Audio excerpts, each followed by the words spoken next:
রিক্ত আমি নিঃস্ব আমি, দেবার কিছু নাই, আছে শুধু ভালোবাসা, দিয়ে গেলাম তাই। আরেকটি মামলার প্রধান আসামি ছিলেন সজীব ওয়াজেদ জয়, আরেকটি মামলার প্রধান আসামি ছিলেন সাইমা ওয়াজেদ পুতুল। দীর্ঘ ১৫ বছরের শাসনামলে একাধিকবার রিক্ত আমি নিঃস্ব আমি, দেবার কিছু নাই বললেও রাষ্ট্রের লক্ষ কোটি টাকা অর্থ হাতিয়ে নেওয়া হাসিনা পরিবার পূর্বাচলে ৬০ কাঠা প্লটের লোভ সামলাতে পারেননি। চোরা হাসিনার এবং তার সন্তান চোরা জয় এবং পুতুলের নামেও বাগিয়ে নিয়েছিলেন প্লট। ঢাকার পূর্বাচলে প্লট বরাদ্দে দুর্নীতির মামলায় সাবেক প্রধানমন্ত্রী শেখ হাসিনার ছেলে সজীব ওয়াজেদ জয় ও মেয়ে সাইমা ওয়াজেদ পুতুলের ৫ বছর করে কারাদণ্ড হয়েছে। বৃহস্পতিবার দুপুরে ঢাকার ৫ নম্বর বিশেষ জজ আদালতের বিচারক মোহাম্মদ আবদুল্লাহ আল মামুন এই রায় ঘোষণা করেন। এর আগে এই মামলাসহ আরও ২ মামলায় আদালত সাবেক প্রধানমন্ত্রী শেখ হাসিনাকে মোট ২১ বছরের কারাদণ্ড দিয়েছেন। অন্যদিকে এই মামলায় গৃহায়নের কর্মকর্তা সাইফুল ইসলাম সরকারকে খালাস দিয়েছেন আদালত। তবে বাকিদের বিভিন্ন মেয়াদে সাজা দেওয়া হয়েছে। তদন্ত প্রতিবেদনে উঠে এসেছে সরকারিভাবে বরাদ্দ পাওয়া সুধা সদনের তথ্য গোপন, রাজুকে নির্ধারিত ফর্মে আবেদন না করা, হলফনামায় অসম্পূর্ণ তথ্য দাখিলের পরও অবিশ্বাস্য দ্রুততায় রাজধানীর নতুন শহর পূর্বাচলের ডিপ্লোম্যাটিক জোনে ১০ কাঠার প্লট বরাদ্দ নেন জুলাই অভ্যুত্থানে ক্ষমতাচ্যুত প্রধানমন্ত্রী শেখ হাসিনা। শুধু তাই নয়, ২ সন্তান সজীব ওয়াজেদ জয় ও সাইমা ওয়াজেদ পুতুল এবং বোন শেখ রেহানা সিদ্দিক, বোনের ২ সন্তান রাদওয়ান মুজিব সিদ্দিক ববি ও আজমিনা সিদ্দিকের নামেও বাগিয়ে নেন আরও ৫০ কাঠার প্লট। এই দুর্নীতিতে শেখ হাসিনাকে প্রভাবিত করেন শেখ রেহানার মেয়ে British MP tulip Rezwana Siddique. চলতি বছরের ১০ মার্চ দুর্নীতি দমন কমিশন আদালতে প্লট দুর্নীতি মামলার অভিযোগপত্র দাখিল করে। তাতে এসব তথ্য উঠে আসে। শেখ রেহানা, রাদওয়ান মুজিব সিদ্দিক ববি ও আজমিনা সিদ্দিকের বিরুদ্ধে অপর ৩টি মামলায় রায় ঘোষণার দিন ধার্য হয়েছে আগামী সোমবার।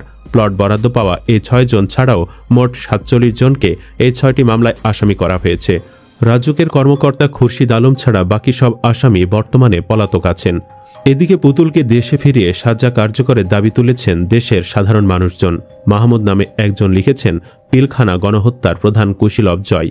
পিলখানা ট্র্যাজেডির পর দম্ভক্তির সাথে এই কুকুর বলেছিল যে সেনাবাহিনীতে কু করার মতো আর কেউ নেই, অর্থাৎ সব ছেড়ে ফেলেছি। এই কুকুরকে ওর মার সাথে এক দড়িতে ফাঁসি দেওয়া গেলে ভালো হতো। উল্লেখ্য, কিছুদিন আগে হাসিনার মৃত্যুদণ্ড দিয়েছে আদালত।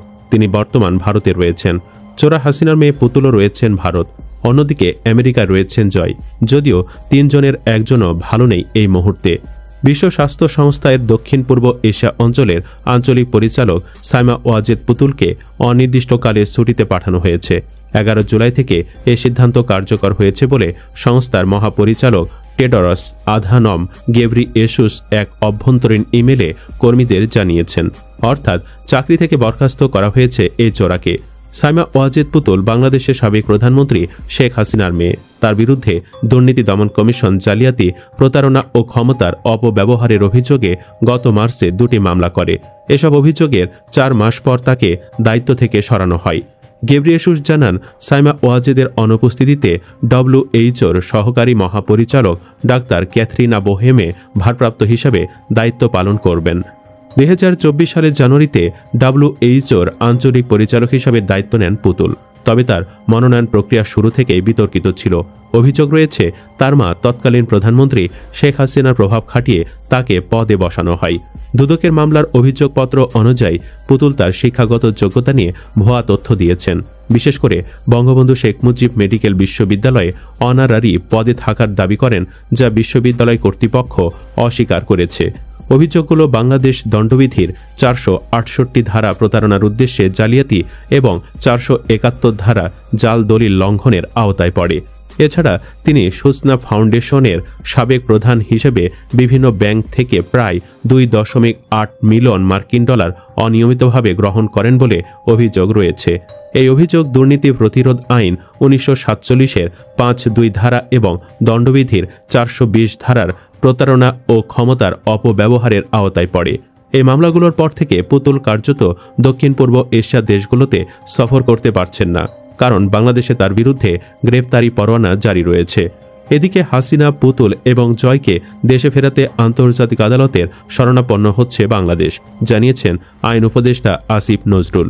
বৃহস্পতিবার ঢাকার ফরেন সার্ভিস একাডেমিতে উপদেষ্টা পরিষদের বৈঠক থেকে বেরিয়ে এক ব্রিফিংয়ে তিনি এ পরিকল্পনার কথা শোনান। জুলাই অভ্যুত্থানে মানবতা বিরোধী অপরাধের দায়ে সোমবার শেখ হাসিনা সহ 3 আসামির বিরুদ্ধে রায় দেয় আন্তর্জাতিক অপরাধ ট্রাইব্যুনাল। রায়ে শেখ হাসিনা ও তার সময়কার স্বরাষ্ট্রমন্ত্রী আসাদুজ্জামান খান কামালের হয় মৃত্যুদণ্ড, আর রাজসাক্ষী হওয়া পুলিশের সাবেক মহাপরিদর্শক চৌধুরী আবদুল্লাহ আল মামুনের কারাদণ্ড হয় 5 বছরের। এদের মধ্যে শেখ হাসিনা ও কামাল 5 আগস্টের পর থেকে ভারতে অবস্থান করছেন। রায়ের দিন পররাষ্ট্র মন্ত্রণালয় আনুষ্ঠানিক বিবৃতি দিয়ে শেখ হাসিনা ও আসাদুজ্জামান খান কামালকে ফেরত দিতে ভারতের প্রতি আবারও আহ্বান জানায়। এবার এই 3 জনকে ফেরাতে আন্তর্জাতিক আদালতে যাওয়ার আভাস দিলেন আইন উপদেষ্টা আসিফ নজরুল। বলেন, আমরা মানবতা বিরোধী অপরাধের জন্য মৃত্যুদণ্ডপ্রাপ্ত আওয়ামী লীগ নেত্রী শেখ হাসিনা এবং সাবেক স্বরাষ্ট্রমন্ত্রী আসাদুজ্জামান কামাল ওনাদের প্রত্যার্পণের জন্য আমরা চিঠি দিচ্ছি। পাশাপাশি ওনাদের প্রত্যার্পণ করার জন্য যেহেতু ওনারা এখন দোষী সাব্যস্ত মৃত্যুদণ্ডপ্রাপ্ত, কাজে আমরা মনে করি ভারতের এখন বাড়তি দায়িত্ব রয়েছে তাদের ফেরত দেওয়ার।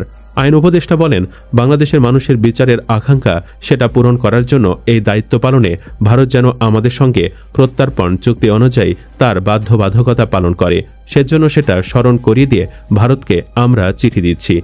একই সঙ্গে দোষী সাব্যস্ত ব্যক্তিদের দেশে ফেরানোর জন্য আন্তর্জাতিক যে অপরাধ আদালত রয়েছে সেখানে কোনোভাবে যেতে পারি কিনা সেটা বিচার বিবেচনা করার জন্য আমরা অচিরে বসে সিদ্ধান্ত নেব।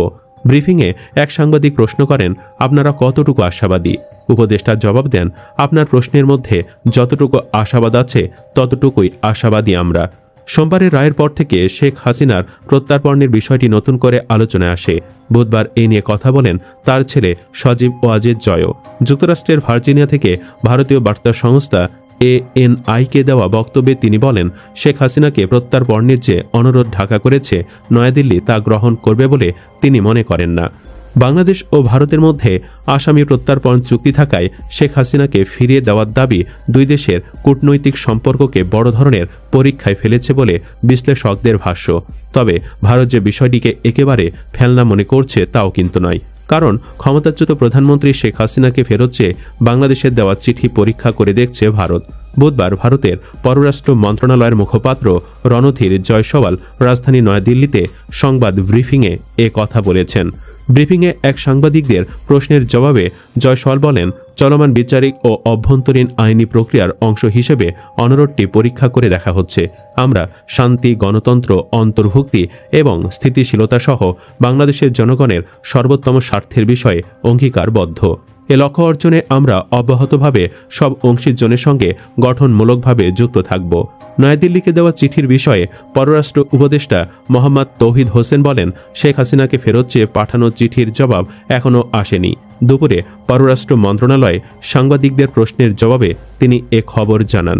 কোন প্রক্রিয়ায় ভারতে চিঠি পাঠানো হয়েছে সে প্রশ্নের জবাবে পররাষ্ট্র উপদেষ্টা সাংবাদিকদের বলেন, কূটনৈতিক পত্র আমাদের মিশনের মাধ্যমে ভারতের পররাষ্ট্র মন্ত্রণালয়ে পাঠানো হয়েছে, কোনো উত্তর আসেনি। এত তাড়াতাড়ি উত্তর আশাও করি না আমরা। গত বছর ছাত্র জনতার অভ্যুত্থানের মুখে ভারতে পালিয়ে যান শেখ হাসিনা। এরপর তাকে প্রত্যার্পণের অনুরোধ জানিয়ে বাংলাদেশ 2 দফায় চিঠি দিলেও সাড়া দেয়নি ভারত। এর মধ্যে 17 নভেম্বর আন্তর্জাতিক অপরাধ ট্রাইব্যুনাল গত বছরের ওই আন্দোলনের সময় সংঘটিত হত্যাকাণ্ডের ঘটনায় মানবতা বিরোধী অপরাধে দোষী সাব্যস্ত করে শেখ হাসিনা ও সাবেক স্বরাষ্ট্রমন্ত্রী আসাদুজ্জামান খানকে মৃত্যুদণ্ড দেন। সুপ্রিয় দর্শক, আপনি কি চান 3 চোরকে যেন দেশে ফিরিয়ে সাজা কার্যকর করা হোক? কমেন্ট বক্সে জানিয়ে দিন আপনার মতামত। ভিডিও ভালো লাগে লাইক দিন এবং শেয়ার করুন, আর অবশ্যই চ্যানেলটি সাবস্ক্রাইব করুন। ধন্যবাদ।